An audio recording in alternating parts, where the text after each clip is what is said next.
Did you know every copy of Metal Gear Solid 2 was almost personalized? Or more specifically, every rose was personalized. According to Kojima's development diary, which we just had translated into English for the very first time, in the middle of production, the team decided Raiden's radio wouldn't show Rose's face. You could hear her voice, but couldn't see her. Kojima's idea was that throughout the game, it'd ask you about your taste in women, preferences, and so on. Then, based on your answers, the game would generate a 3D model of your ideal female fantasy. And it wouldn't be until the final cutscene that you'd finally lay eyes on her. But ultimately, Kojima decided players would be less motivated to save her if they didn't know what she looked like all along.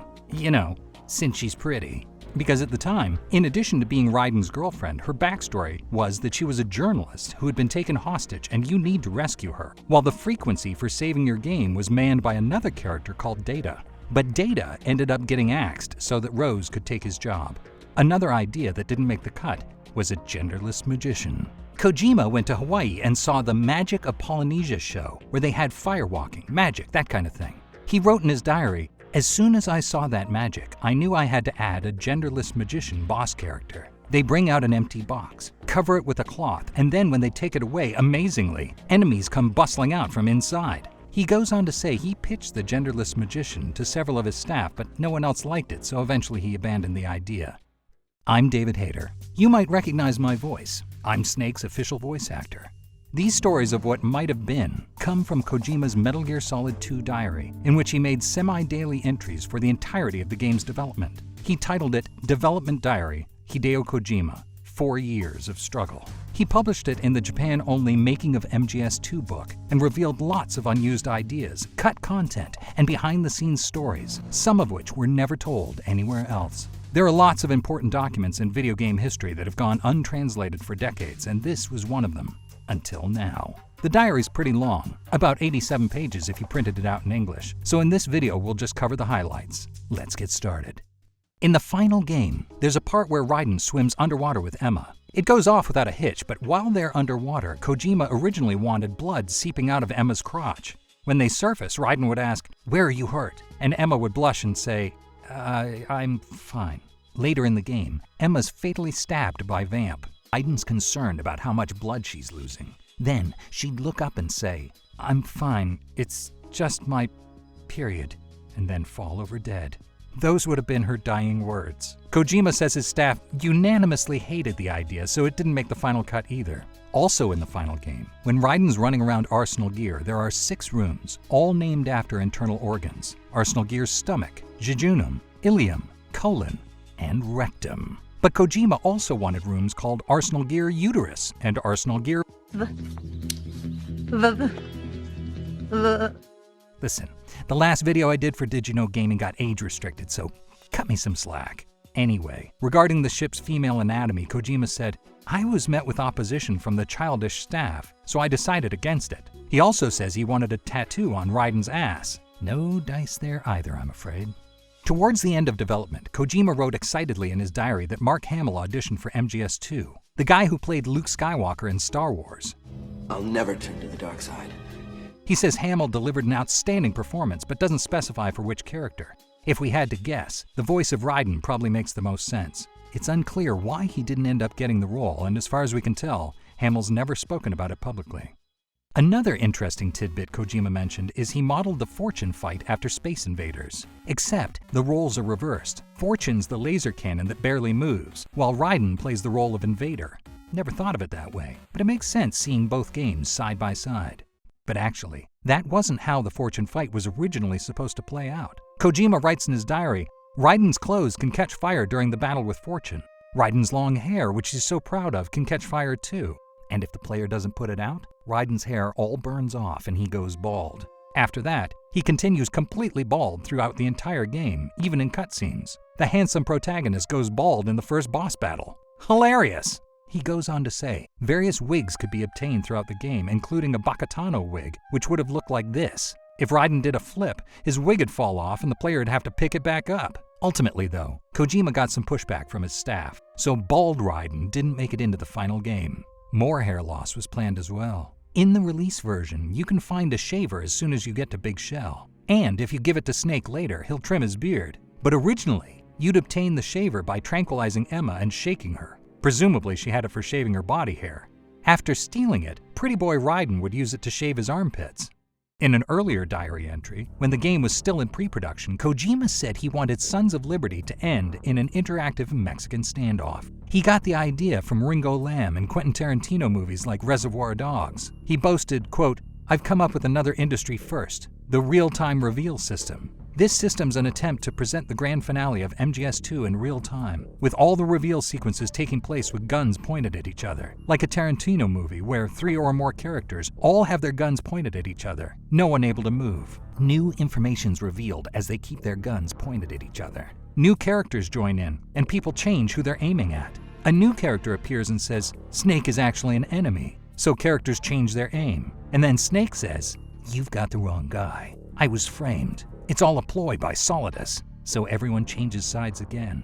Things go back and forth between Solidus, Ocelot, Snake, Raiden, Fortune, and Sergei, continuously changing who's aiming at who. I want to do that in real time. The player keeps the weapon button pressed with their gun pointed and watches the game unfold. Once the player lifts the gun, they can't release the button until the end of the game. During this final sequence, the player can change where they're aiming. Flashback scenes would be seen in split-screen mode. Wonder how it'll turn out," end quote.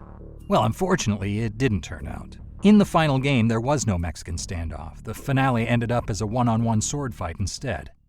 We mentioned Data earlier, but several other characters ended up on the chopping block as well, like a couple of bosses, Chinaman and Old Boy, who Kojima writes in his diary got cut due to time restraints. There was also another AI character called Doc, similar to the AI Colonel. I already talked about them in a previous DidYouKnowGaming video. But there's another cut character we'd never heard of before translating this diary, Snake's Spotter. Here's how Kojima describes him.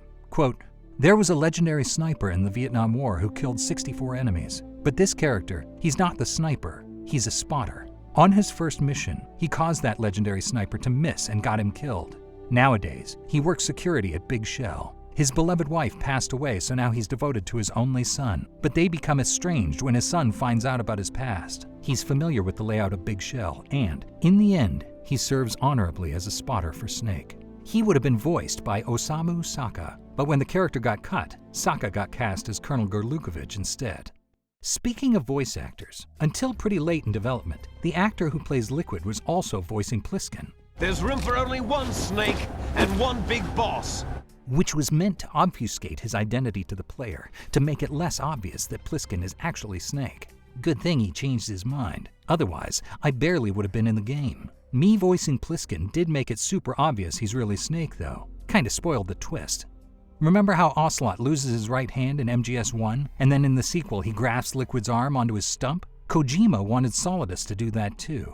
At some point, Solidus would, quote, "fire all US nuclear weapons," but doing so could only be achieved with atomic authorization. Kojima's plan was that after President James Johnson died, Solidus would cut off his own right arm and replace it with the president's. Then, he could use that living arm's biometrics to access the nuclear football. Kojima doesn't say why he eventually dropped the idea, but yeah, maybe it would have been a little silly to have 2 right-arm stealing villains in the same game.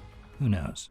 According to the diary, Kojima also planned to increase player freedom and make the game less linear. One example would have been selectable missions, which he kinda didn't want to do, but he felt modern gamers demanded it. In his diary, he wrote, "It'll be possible to select the missions that must be completed mid-game and make them diverge. Snake and Raiden will operate simultaneously. I don't really want to do this, but there's no denying it's a trend in today's gaming landscape. The player can decide which mission to go on in real time, while another mission's automatically done by Snake." The final game was much more linear. You don't get a choice of missions. But Snake does still operate independently, most notably when him and Raiden are defusing Fat Man's bombs. Other player freedoms that Kojima did want to make were inspired by Half-Life, which released shortly after MGS1.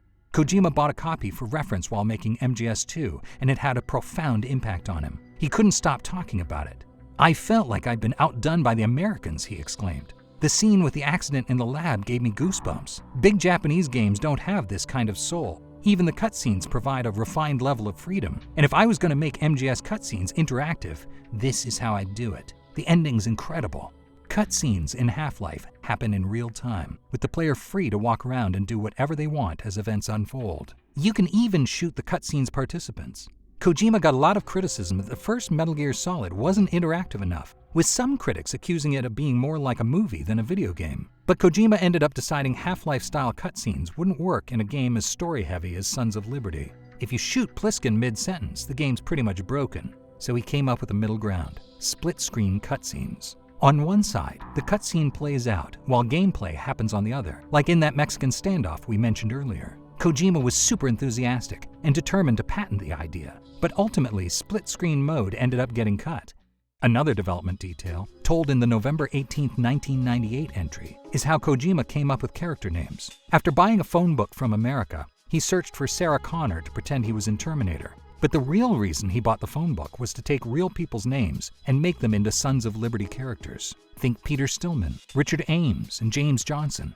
One character, Olga Gerlukovich, didn't come from the phone book though. Olga's name was actually taken from a woman who worked at Konami of Europe. Code names were arrived at a bit differently. Snake's codename Pliskin comes from Kurt Russell's character in the 1981 film Escape from New York, whose name is Snake Pliskin.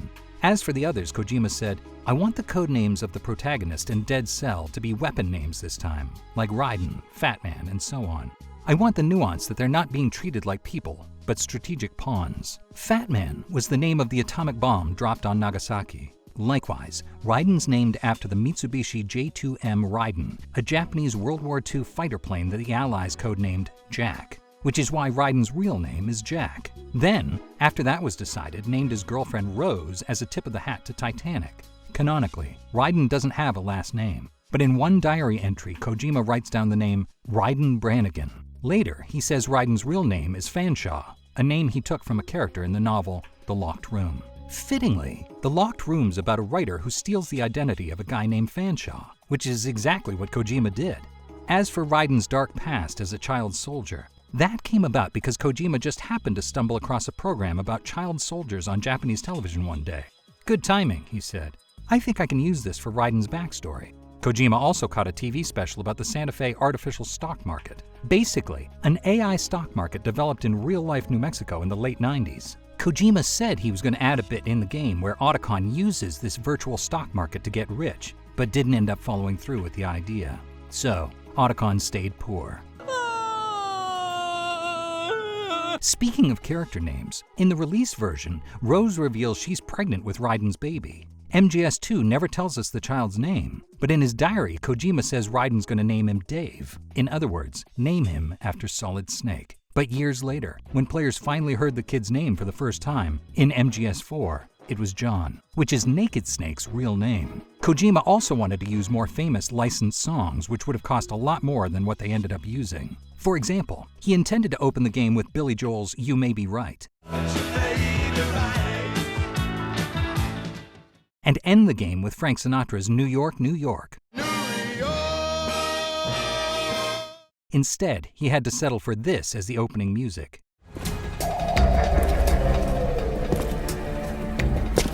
And this for the closing. The best things in life are free. He also mentioned he wanted to use OMD's anti-war song Enola Gay for the ending track of MGS1. But his sound director, Kazuki Muraoka, stopped him and said kids these days aren't going to know that track. So they recorded an Irish song instead. The best is yet to come.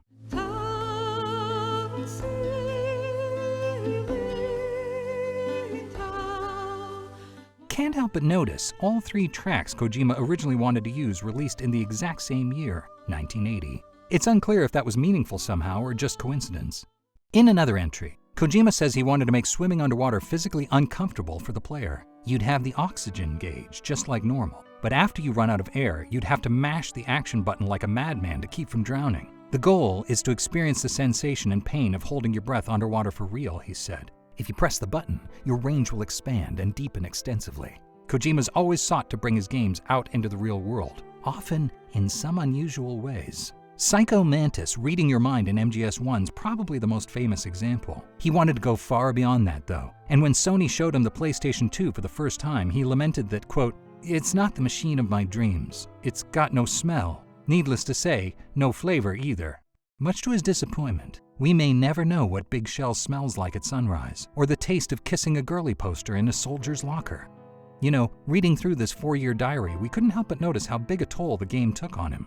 The stress gave him nausea, body aches, headaches, declining mental health, nightmares, constipation, diarrhea.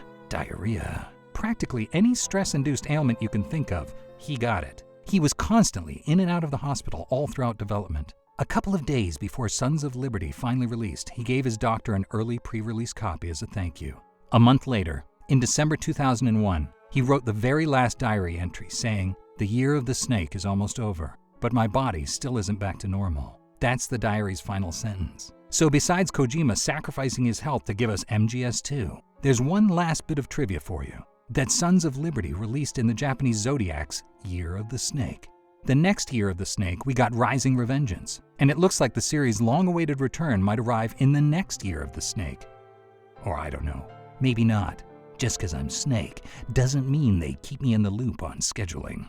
Did you also know Metal Gear Solid Integral had hundreds of Japanese codec calls from the developers with tons of behind-the-scenes information, which had never been translated into English before? To see translations of all the best codecs, click the video on screen. It's kind of like the video you just watched, but for the first game. Or, if you'd rather see me talk for an hour straight about the series' cut content, click the other video. Special thanks to our Japanese translator Jacob, BadHumans for scans and consultation, Eurasia M for footage capture, and thank you for watching. I'm David Hayter. See you next time.